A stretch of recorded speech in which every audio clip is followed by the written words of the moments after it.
Get started. So, hey, welcome everybody. My name's Tom Chiamento from American Water. I'm chairman of the board for the Chester County Chamber. Guy Shiraki's on as well.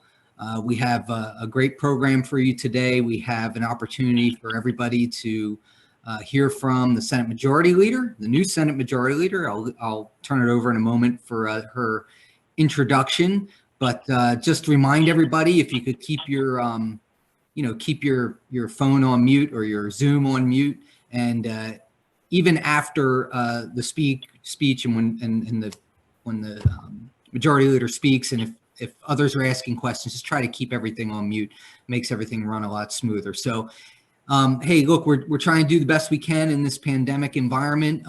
We are a chamber that's known for being engaged politically and in public policy.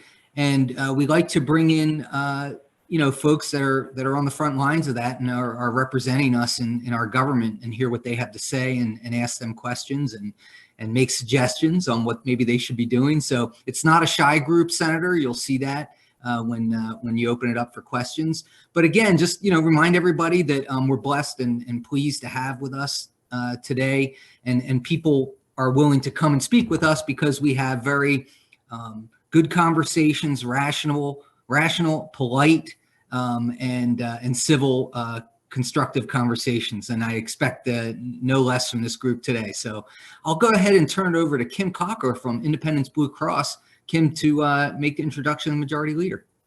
Great. Thank you, Tom, and thank you, Guy, for the invitation. And on behalf of Independence Blue Cross, we couldn't be happier to be doing the introduction today, and with the partnership we have with the Chester County Chamber. It's been a long partnership, and we appreciate all the work that we get to do together, including the advocacy work. And at this point, just noting, we have over 147,000 Blue Cross members that live and reside in Chester County, and also 350 employees. So we are pleased to be part of today's program and appreciate the opportunity. I have the pleasure today and honor of introducing our new majority leader in the Senate. I couldn't be happier to take this on, and have known the senator for a number of years, but just have to start off with the fact that she is a lady of firsts. She was the first to be elected to her Senate seat, her particular Senate seat in Westmoreland County in 2008, and now the first female majority leader in the Commonwealth of Pennsylvania. So the firsts are the bigs. So that's all extremely great news for us and for the Commonwealth. So we look forward to seeing what happens during her time as majority leader. It's already interesting. Just a bit of background for those of you not as familiar, but the senator came up through local government, formerly as a township supervisor and then as a Westmoreland County commissioner. Has played an integral role in the Senate on powerful committees, including transportation, and I would say is probably one of the very few to get a COVID bill to the governor's desk during the pandemic, which was a wonderful bill, actually, that it requires the Commonwealth to share COVID case information, confirmed COVID cases, with the first responders, emergency personnel, to protect them in the field. So congratulations on getting that bill to the governor's desk and actually signed.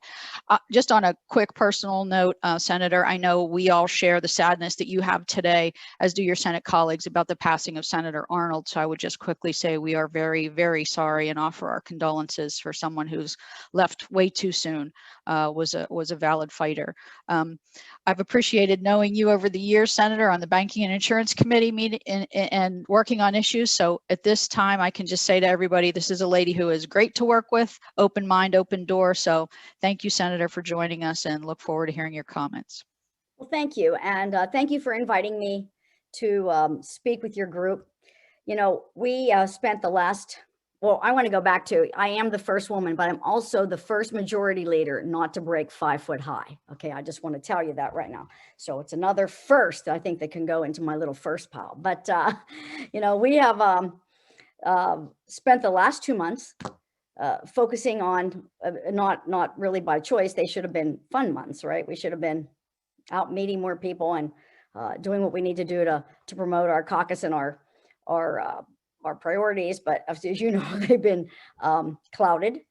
It's been very busy. A lot of us have spent 2 months getting our houses picketed and threats, and I'd love to play you some of the threats that have come in to our office, because they're just horrible, and they're not all just from Pennsylvania. So it has taken up a lot of our brain time, but fortunately, I guess it was at a time when we weren't focused on a lot of where we are going moving forward, because we weren't sworn in. Another thing that we found that we need to change, and I believe Senator Argyle has a resolution that has us serving sworn in until every other year from the beginning of time, and an even year on November 30th, we're no longer sworn in. So we can't really vote on anything. So I think Dave Argyle, and it's like another one, like last year, we don't know really, because all these laws were made long before any of us were born, let alone served, until the issue comes up. Like last year with a pandemic, you don't realize what kind of power is laying in, these cabinets. You don't realize that you can't do anything in December. We're never in. So we are working to change a lot of that moving forward. And that resolution will probably come up this year. It has to pass 2 cycles. We have a couple of resolutions that we're working on. And right now is the emergency resolution that gives the legislature some input after 21 days when a governor calls a state of emergency. Because when you look at what happened last year, it's a constitutional crisis.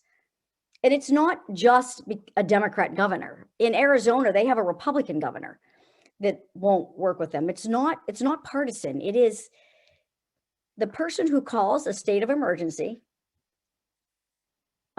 consolidates power, right? Because they can change laws and do all kind of stuff while the state of emergency is happening, is the only person that can end it. So just think about that. No matter who is governor, or no matter which party is in control of the governorship, that's consolidated power, and we are now without our 3 equal branches of government. So it's been frustrating. So that resolution passed last year. It's my resolution. I'm the prime sponsor. I also, Scott Martin and Senator DeSanto, and actually Senator Killian were on it last year. And we have every Republican sign on right as of right now. So we're going to be moving that at some point this year also. Would like to move it sooner rather than later, because I do hear from restaurants and businesses saying, when are you going to pass that? When is that passed? Because just like the governor now, I don't know if it's 2 or 3 years, he keeps renewing the state of emergency for opioids. So we need some kind of check and balance is what this is about. It's about being able to be represented by all of your branches. So this resolution simply says after 21 days, we get a seat at the table. The legislature gets a seat at the table.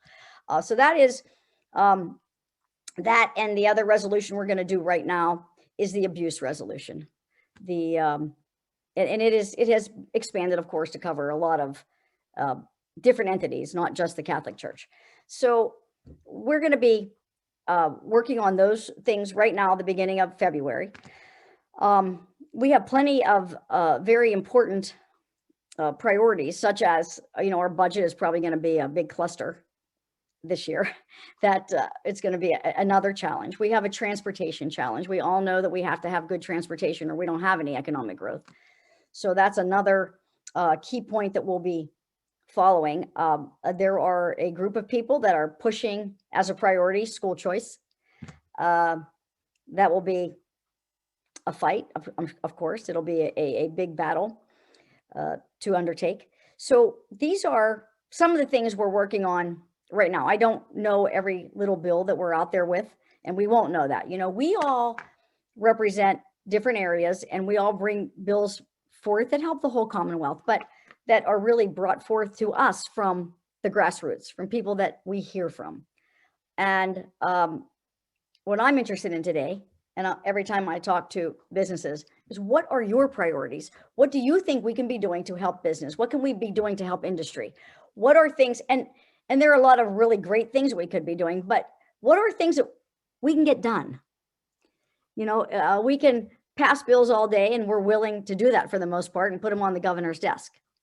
But, we have to work with him, because we have not yet, unless we can work with some of our Democratic colleagues have changed their mind, gotten a veto override.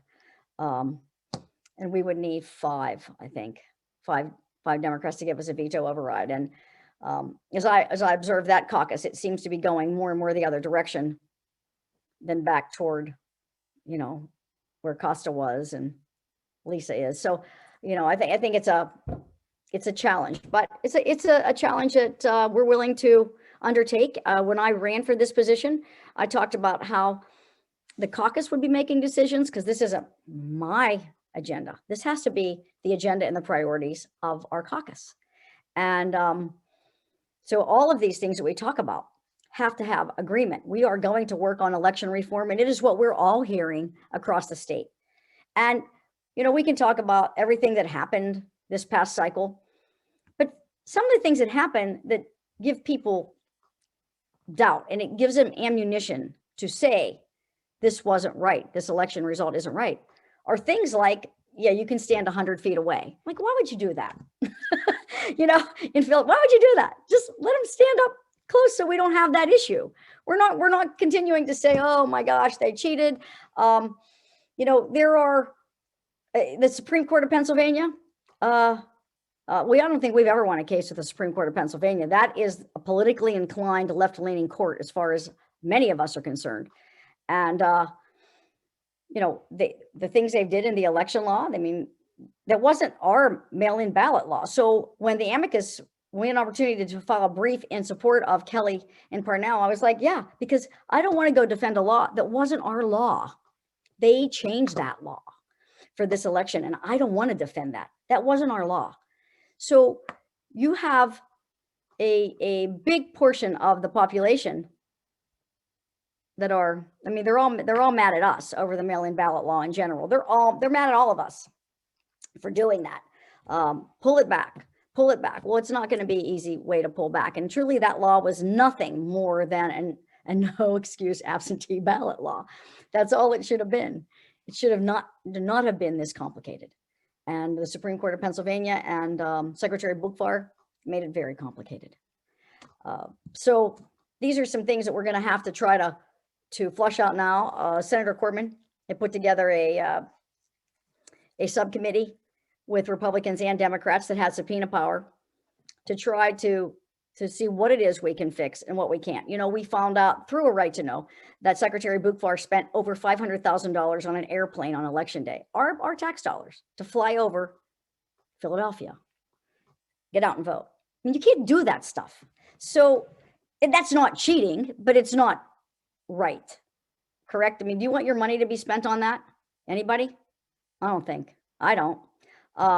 So these are some of the things that we are going to be taking on and looking at and trying to calm down, you know, half of Pennsylvania, almost half of Pennsylvania, trying to just calm things down a little bit and get to the bottom of things so that they feel good. Because if you don't have any kind of confidence in what is happening in an election, how do we calm things down? How do we get people on board? So we have to show them, no, this didn't happen. They didn't put in bad ballots in Philip. We have to show them that so that we can start to work together better and bring some calm in this situation. And so I'm really interested in hearing what it is you think we should be doing to help you. What can we do to help business that, whether we can get it done, I still want to hear it, or things that you think we can get done that haven't been done. Because sometimes we get bills and somebody does a bill and it goes to another chamber and then it just doesn't ever go anywhere, but it was a good bill. There was no reason why it shouldn't have gone anywhere. So going back to pick up some of that legislation. Okay, I'm ready to be quiet and advised. I'm ready to be advised. My experience is you're never ready to be quiet, but we will move to the questions. So Thank you. on here that wasn't on here before, Guy used to be my boss. And all of you who are aware know that I was never Senator Ward's boss. whatever the organizational chart said, that was never the case. So a few things. So housekeeping. Some of you are sending me texts of questions. Feel free to do that. I would also encourage you to use the Zoom chat box, which we're all tired of using at this point, or also raise your Zoom hand. I would remind you, as we discussed earlier, this is being recorded so that we'll have it for folks to read or review after the fact. Starting with some of the questions. So let me begin with the first one. You made reference to it, but what would be the leading priority if from the Senate Republicans? What's the one thing or the most important thing that you would like to accomplish this session, either on policy or legislation? So right now, our priority is getting these resolutions on the ballot for the May primary, and hoping that they're right. You know, the other resolution that is going to come up eventually is the judicial redistricting, if that passes the chambers. I don't know if it does or not, but I think it already did once. So that will be another priority, and that will be a really ugly fight, right? It's going to be an ugly fight. We're going to have the trial lawyers out there. We're going to have a lot of groups that have a lot of money out there trying to stop this. But you know, when you look at Pennsylvania, as James Carville said, he called us Pennsyltucky. You have Pittsburgh and you have Philly and you have everything in between. But the people that live in between, you know, they don't have the population, but they do deserve to have a voice in our highest court. I would move that legislation as long as my caucus was on board with it. Okay, and then lastly, as questions and texts are coming into me, lastly is you mentioned what will be a gaping budget hole. Are there any ideas or initiatives, just to give you, let me pause for give you a background. We had been working for a few years with a statewide coalition that's called Grow PA, looking at ways to grow the economy and stabilize the population, so we stop being a population loser and be a growth county or a growth state. And some of that obviously got put on hold when we went into the pandemic and the shutdowns.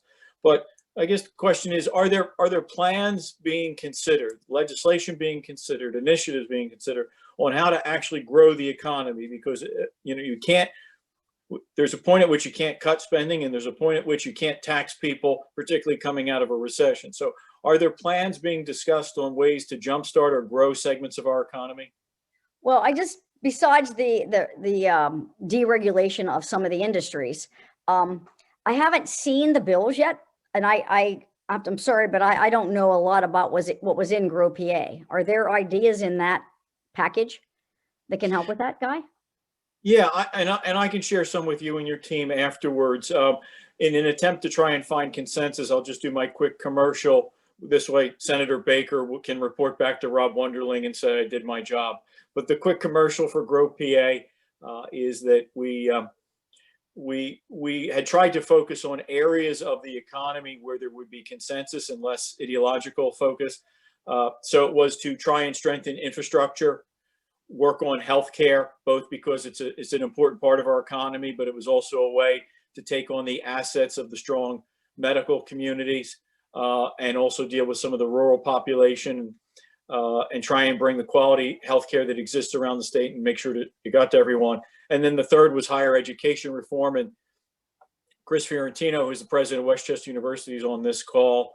And the chancellor and the presidents have been looking at, you know, transforming higher education, at least among the state system. So we were looking at those things, trying to stay away from some of the more controversial stuff about taxes or tort reform or natural gas, and look at where can we find a sweet spot to the economy. So, you know, reinvigorating and reforming higher education, infrastructure growth, and including things, you know, like water and telecommunications, and then looking at healthcare, both as an asset and a need in a state that has the oldest population or the second oldest population.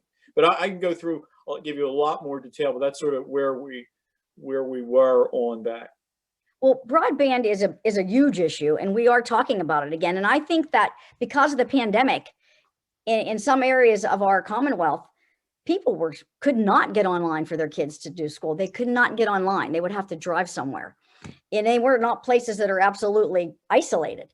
So I think that is very, very important, the broadband. I am interested a little bit about what you meant when you said healthcare, the assets of our strong medical communities. What does that mean?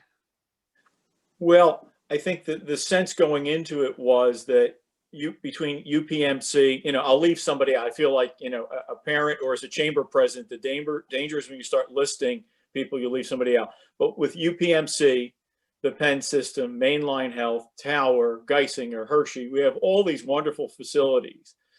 Yet in some places, there are parts of Pennsylvania that might be further away from some of these top flight doctors and nurses, immunologists, and to try and get them access through telemedicine. And as you pointed out, there's no sense having the smartest infectious disease doctor in the world in Pittsburgh if you have people in Bradford County and they can't physically get or electronically talk to each other. I think the second is it's a growth industry because of biopharma. I mean, again, all that we have in Pittsburgh, in Chester County, Bucks County, Lehigh Valley. So healthcare seemed to be a natural growth area. And when tied into telecommunications, because of what I said, we have a very old state. And as we learned over the last 11 months, the ability to get doctors and physicians' assistants to talk to patients only works if they can talk to one another, on their phone or their laptop and say, press here, does it hurt? And if you live in Chester County, you may take that for granted, but if you live in Susquehanna County, you don't take that for granted. So we thought we had wonderful doctors, nurses, scientists, and we needed to find a way to make that an asset. Also, as a reason that people would come here to live in Pennsylvania, because we could be a biopharma hub. Be a medical hub, and not just in terms of serving our current citizens, but in recruiting new ones. So, and the infrastructure issue is just, it's huge. We can never have enough money for, as you mentioned, water. So we can never have enough money for the grants that we get requests for. It's huge, as is our transportation infrastructure. And at least in this last bill, I think they're getting the money that they said they needed, the $400 million. That was a mess. As you know, they've also done a public-private partnership with rebuilding bridges and tolling those bridges. So, I think it was 21 days, 9 days. It depends on which, whether you're talking to the House or the Senate, on whether the time has passed that we can't stop that. Some people really want to stop this because they won't tell you what bridges they're going to toll. That's never going to work. They have to tell people what you're going to do. We have a challenge. So where Rob Ritson and I live, we pay all the time. We have 2 toll roads. We have 3 turnpike interchanges. It is nothing for us to pay. That a user fee is not scary to us out here, but it's scary for many in other parts of Pennsylvania.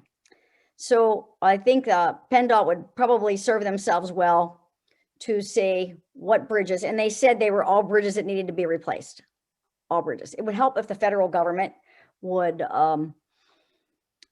take some of those mandates off of us and let us do here in Pennsylvania what we need to do without checking with them first, without doing what you can't do that. It's you have to build a new road, or you have to build a congestion pricing. You have to do something. We are in a congestion pricing. They I think 25 states, the feds did a year or 2 ago, that let you go in and test this out and see. We are part of that. Pennsylvania is part of it. Congestion pricing. So many people are talking about miles traveled. I don't know, maybe I just don't get it, but I don't know how we do that as the Keystone State. How do we go back and get money from somebody from Illinois that drove across our state? I mean, that has to be a 50 state deal, or it doesn't work. It doesn't work. And electric cars, we don't have tons of them on the road, maybe 10, 12,000 now, but they're coming.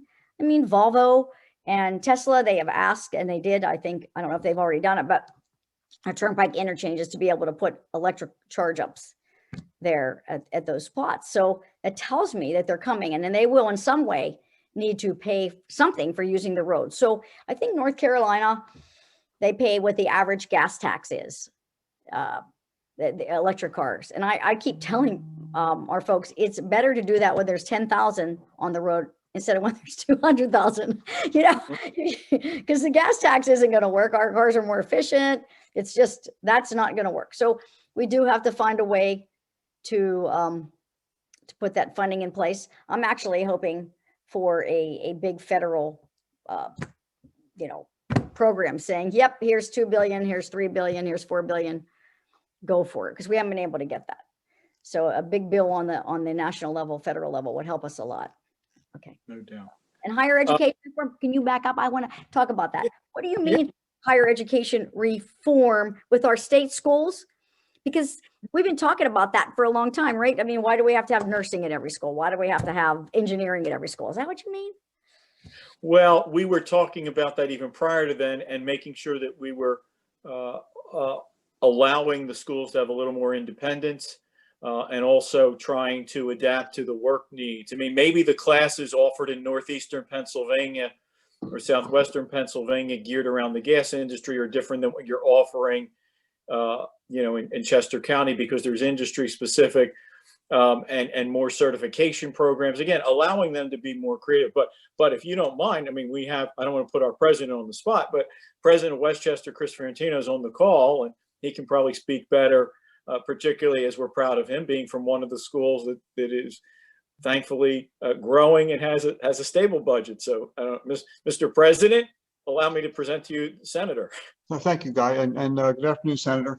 I hear what you're saying about the state system, and I don't know if you're following what's happening right now, but the current chancellor is trying to take a look at these issues, at trying to create collaboration, integration of campuses to eliminate duplication. I think one of the big issues, of course, is the cost of higher ed, and obviously in the difficult budget times we're in, that's a tough conversation to be having. But the chancellor is focused on trying to eliminate duplication, on trying to keep the cost down at the state university. So, I think the issues you raised there are understood. Are some of the issues, or one of the issues with that, as I recall, was that every one of those state schools have their own board, and they don't necessarily always take their orders from the chancellor. Is that something that should be changed? Well, Act 188 is a very complex document. We are really run by the Board of Governors. The councils of trustees at each campus have fairly limited scope of authority. There have been some changes in Act 50 that was passed last year. And there are discussions about what needs to be centralized, what needs to be decentralized. But I would not say at this point that the councils of trustees on the campuses are really in a powerful position to frustrate the things that the board's trying to accomplish. Thank you. You're on mute, Guy.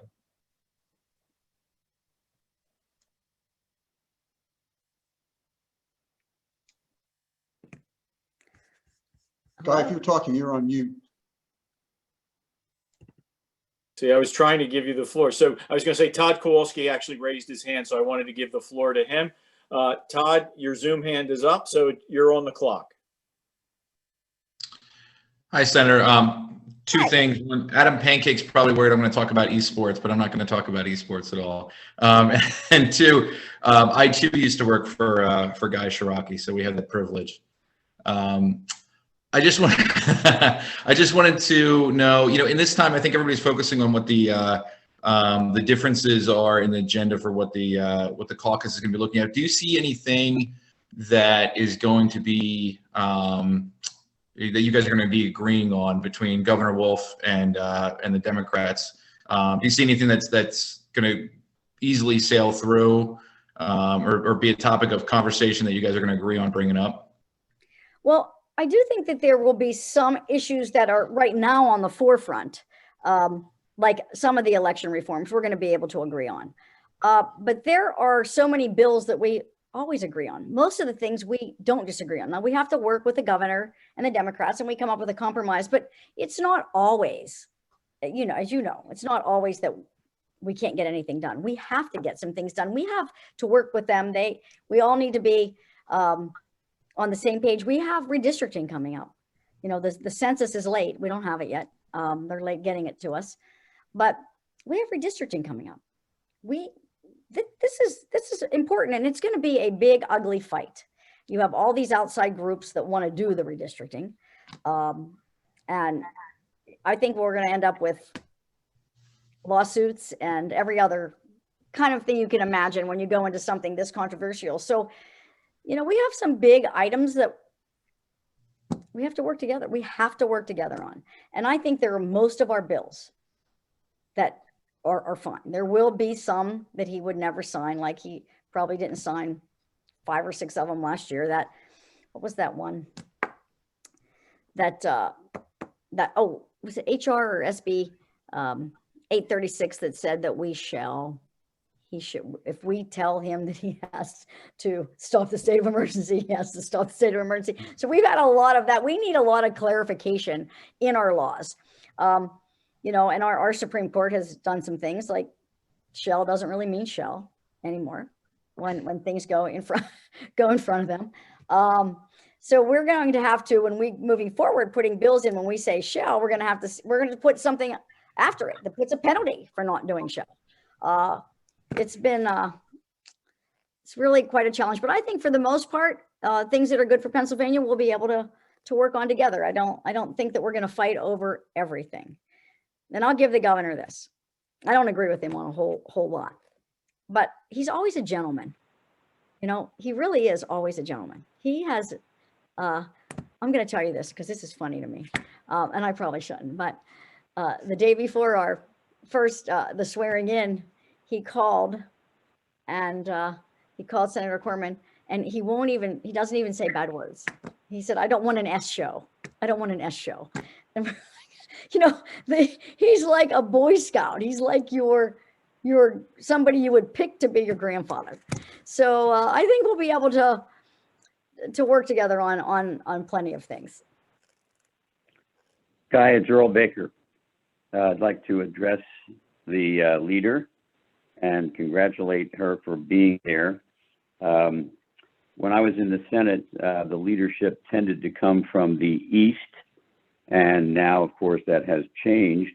And I think it's all to the good that our caucus is now led by people who are from the center and the western part of the state.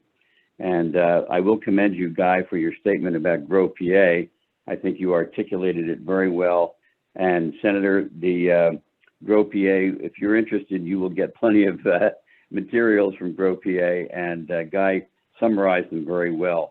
One of the things that was talked about was infrastructure. And I'd like to ask you, because of where you come from, but also because of our interest here in this part of the state, in energy as an issue that will restore Pennsylvania to economic importance nationally and throughout the world. And that is the ability to move our Marcellus Shale fracked product to market. And of course, in Chester County, we don't have Marcellus Shale, but we are the junction point of a lot of pipelines. We need these pipelines very much to get the product to Marcus Hook, where it can be stored, used in manufacturing, or exported.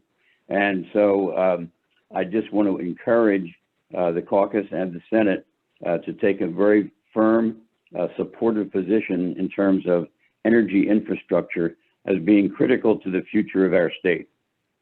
Well, I couldn't agree more, coming from where, you know, I come from. It's big out here. There are a lot of jobs. Pennsylvania has so much of it that because of Pennsylvania, we were a net exporter of gas. We became a net exporter of gas. And I'm very nervous about where we are going with this, with the new administration, where we're going to go with this. They need to let us use what we have here. And I understand they want other forms of energy. Those other forms of energy, well, they can have a place here also. They cost us money. That the industry you speak of gets us money. And it's been a constant two sides. And I agree that it needs to get to market. And they're trying. But didn't the Biden administration just say they're going to stop one of the pipelines? They're going to stop it. So we will continue to fight and push hard out here in the West and some of the other areas of the state. This is an important industry. It employs a lot of people, and it really serves our residents. Yes, the Keystone XL is not, that doesn't affect us here directly, but I appreciate your sentiment so much and your leadership. Thank you. Thanks, Senator. Jim Manzer has a question. Jim chairs our Government Affairs Council. Jim? Hello, Senator. Hi, how are you? Good, how are you? You still doing It's a pleasure. What's that? You still doing radio sports and stuff? Weren't you doing a lot of sports for a while, a long time ago? No, not that I recall. Come I on, may Jim. I Program for I had a really good fantasy league. Oh, maybe. We know that that's all. but over here. but Senator, it's always a pleasure to see you. You have more passion and energy than pretty much anybody I know. So we're very grateful to have you as leader now. So I'm with a company called Endo International. We're a pharmaceutical company. We're actually manufacturing one of the Warp Speed vaccines right now for a company called Novavax. We're waiting for the approval there. But my question actually is, we're talking about some of the things as far as Pennsylvania's long-term future that Senator Baker just mentioned about, and even in the recovery. But we're also in the phase where we're waiting for individuals to be vaccinated and have some of the restrictions that you mentioned earlier lifted from business and to open up commerce again. And so I'm just curious if there is a plan, or if you could give any insight for that critical point in between, knowing that the rate of vaccination and the availability of vaccines is kind of a moving target based on what's available, as well as the population's interest in actually getting the vaccine. But as we go through that period, do we see, if you have a vaccination card, you can be, in a restaurant with X number of people? I mean, have we had conversations? Because otherwise, based on the current rollout and how slow it's going, I mean, we theoretically could go another 6 months or a year in the current restricted economy that we have, which is just going to compound the issue. So I was just curious for your thoughts on the reopening and how you would see that being handled. Well, it's right now it's moving very slowly. I had a call this morning with the Department of Health and said, I have nurse practitioners calling me saying we want to volunteer our time to go give shots, and they can't. And the Department of Health said, well, that's federal. I go, it is federal, but you have an input in there that we're going to be doing 1A the end of February. That's not really acceptable at all. When you're talking about vaccination cards, I have already heard from people out here in the West, like they can't do that. And I said, well, they do it already for schools, I guess. And you can't tell private industry or private businesses that they can't require that. But it's a scary concept to a lot of Pennsylvanians, that they're going to make you a secondary citizen if you decide not to get a vaccine. I mean, they are essentially forcing you to get a vaccine. Even the hospitals out here are not forcing their employees to get these vaccines because it came on so quick. People don't, some people are afraid of it. I think just me, and maybe here I go, Senator Baker, this is from the western part of the state, from the Pennsylvania part of the state, is I don't want to put citizens kind of second class and take them away from doing things and being part of our economy because they didn't get a vaccine. I don't, the vaccines, I have confidence in them, but they were done very quickly. Does your company have one yet? Or you said they're working on it? We're actually the manufacturer for a company called Novavax, and they're in phase 3 right now in the trial. So there were about 6 that were the top in Operation Warp Speed. 2 were on the market. 2 will probably be on the market near the end of the first quarter if they get approval, and then we would hopefully, depending on the timeline, have approval there as well. And so I think that's part of it, is the availability of the vaccine. But then to your point, what happens in that interim period? Let's say the state as a whole reaches 55% of vaccination, and then nobody wants it anymore. Then what do we do? And so those are the kinds of things. And I don't know if you have answers or thoughts or what's going on in that regard. But knowing that things under the current path, things won't fully be open again. Restaurants will still be operating at diminished capacity. Businesses like mine are wondering, when would it be appropriate to send employees back? There's a lot of questions, I think, that need to be answered on that. I just wasn't sure what the thought was during that interim period, where some people are going to be vaccinated, some aren't, but the restrictions are what they are. Correct. And when the weather gets nice, you saw last summer, we had nothing going on here last summer with COVID. I think the winter was so bad, it made me stay home. It's bad, but when you look at once the weather is nicer and you have a lot of the population, even if you have 55% vaccinated, I'm not, and it's just me speaking. This is not my caucus. I'm not for forcing people to put something in their bodies that they don't want to put in their bodies. That's just, at least that's what I represent out here in Westmoreland County. My son actually brought that up to me last night. He's like, they're going to make you get a card and I'm not getting a shot. I'm like, you're going to make grandma sick. My mother-in-law's 92. I'm like, you're going to make her sick. You don't want to wear a mask. You don't want to do any of it. You're going to make us sick. I always wear a mask when I'm out. And he just looks at me. So. Yeah, and I'd be remiss if I didn't say I have full confidence, as does our medical team, in any of them that are out there now, and the approval of the FDA.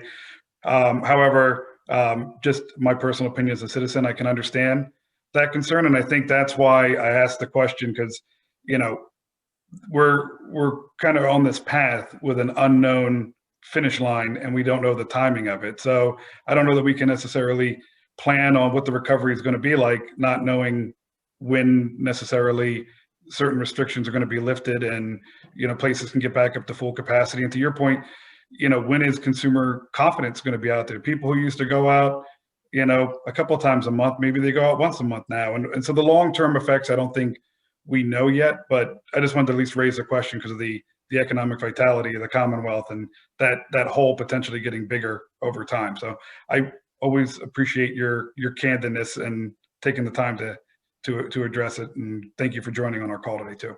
Well, I think pretend that this resolution in May passes, that the legislature gets to have a seat at the table. I think we have a bigger opportunity then to help these businesses than we have right now. We don't have a lot right now. And I also do think, Jim, that as more and more people get the vaccine, and very people are scared and they don't die. My son sends me stuff all the time. 21 people died in, the Netherlands or something, where they gave out 2 million vaccines. I think as that happens, that people will have more. I have confidence in it. I'll get one if they let me. At some point, I will definitely get one. I want one. I don't want this disease. I've had friends in the last month that were in the hospital with an embolism, died from an embolism. I had another friend the first week in December die. Same thing, stroked out, COVID. It affects your clotting. I'm for it. So just so you know that, but I'm not for forcing people. Hey, thank you. We have 2 questions in the queue. So next is Michael Taylor and then Steve H. So Michael, the floor is yours. Yeah.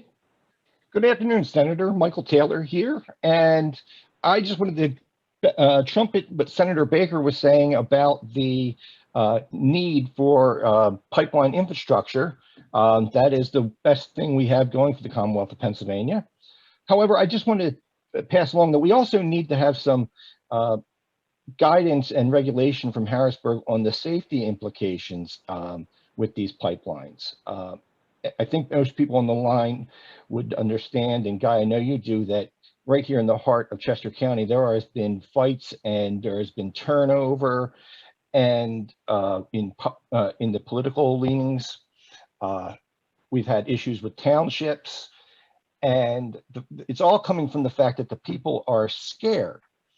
And these are my neighbors that I talk to, and some of you may know this, I did run for the House of Representatives last go round in Pennsylvania, and the pipeline was again a big issue. And everybody that I talked to along those lines said, hey, we need something from Harrisburg. And I just want to also point out that PUC has had this for over 18 months and still hasn't entered any regulations. I just want to make sure that you understand that that is a real concern here in Chester County. And on a business side, we are now seeing local municipalities take actions that can greatly affect businesses going forward. For example, my home township just enacted a gigantic setback on all pipelines in the county, in the township, of up to 350 feet either direction. That's going to prevent any business that wants to expand along that pipeline to have some very serious trouble just getting all that done. So I just wanted to pass along that, along with the growth of the industry, we also need to have the safety regulations and have Harrisburg talking to the people here in Chester County, making sure that the people know that they are thought of and are being kept safe.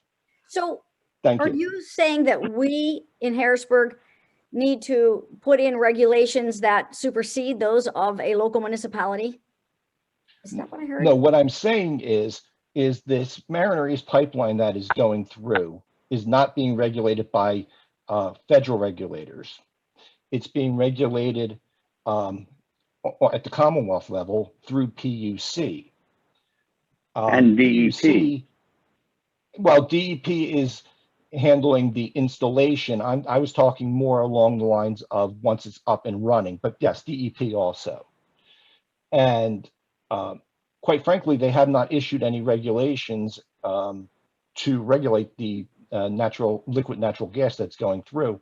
And talking pure politics, the other side, every election season, they trumpet it, they champion it.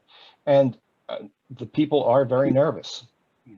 Well, safety is an issue, and it should always be an issue. And I will have to say, sometimes the companies haven't done the best job of informing the public or communicating with them directly, using safety as a reason to oppose the pipelines is wrong. But when we do have the pipelines, yes, safety should be preeminent.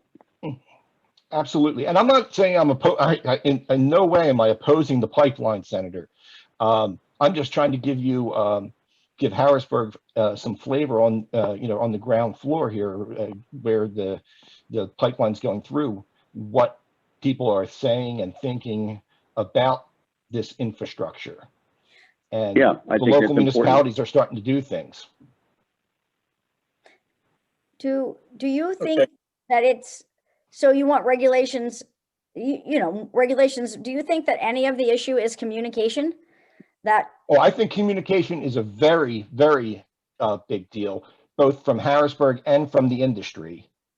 I also think that we need to have some pressure put on PUC to do its job to issue the regulations that it called for when 18 months ago, it asked for rulemaking, issued rulemaking and asked for comment. And it's now 18 months later, and people are saying, why don't we have anything? Now, I do know that you passed legislation at the end of last session, I should say, and it was signed. So I'm hopeful that that is a good step forward and can alleviate some of the concerns. But I just, again, wanted to just take this opportunity to let you know what some of the residents here in Chester County are definitely feeling and thinking. Thank you. Yeah, and the PUC is a separate issue because they have their own ideas about what their role is. And I think that will continue to be a matter of discussion. But meanwhile, it should not hold up progress. We will follow up. Adam's on the call. We'll follow up. Thank you. Dave Achel, you are up, sir. You are on mute. Senator, how are you? Hey, how are you? It's so nice to see you. Good to see you again too. And I'm taking you back a little bit, but I missed where the proposed legislative constitutional amendment on geographic distribution of state court judges is. Where is that in the hopper now, in progress? Right, it's in the House. And whenever they send it over, we will be running that as long as we have the votes to run that. You know, that's going to be a big fight. I personally don't look for it to run this year. Okay. All right. I don't, you know, I don't.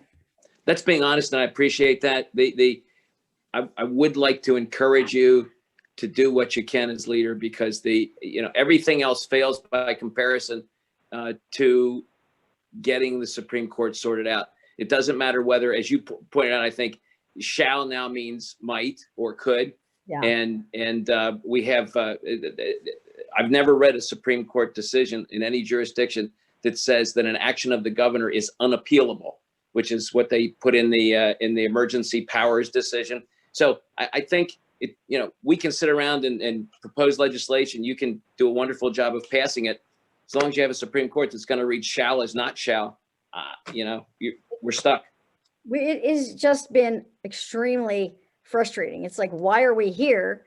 Because they always go to the left side of things. And I mean, that's where they were elected from, right? So the guy sitting in Bradford County, where's his representation? And I support it, but the reason I say I'm not sure that it's going this year, I mean, it has to go this session. So or next year, is because, we're going to have the budget issue. We're going to have some big fights on our hands. And this is going to be a fight. You want to see trial lawyer money come in? It's coming. You want? I remember. They're not the friendliest folks when challenged, right?